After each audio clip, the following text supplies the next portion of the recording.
হাড় কাঁপানো ঠান্ডায় জুবুথুবু তিলোত্তমা কলকাতা। মঙ্গলবার ছিল মরশুমের সব থেকে শীতলতম দিন। তাপমাত্রা রেকর্ড হয়েছে 10.2 ডিগ্রি সেলসিয়াস সর্বনিম্ন, যা স্বাভাবিকের থেকে প্রায় 6.7 ডিগ্রি কম, এমনটাই জানাচ্ছে আলিপুর হাওয়া অফিস। একই সঙ্গে এটি 2 বছরে সব থেকে শীতলতম দিন এবং গত 12 বছরে জানুয়ারি মাসে সব থেকে শীতলতম দিন হিসাবে গণিত হয়েছে বলে জানিয়েছে আলিপুর হাওয়া অফিস। একেবারে পশ্চিমাঞ্চল থেকে শুরু করে উত্তরবঙ্গ সব জায়গাতেই তাপমাত্রার ব্যাপক পতন, সেই সঙ্গে সঙ্গে কুয়াশাচ্ছন্ন পরিবেশ।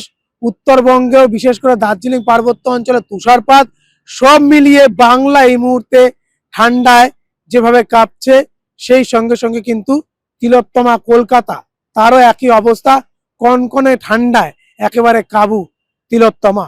শুভঙ্কর মণ্ডল ও শাশ্বতী রায়ের রিপোর্ট, কলকাতা টিভি।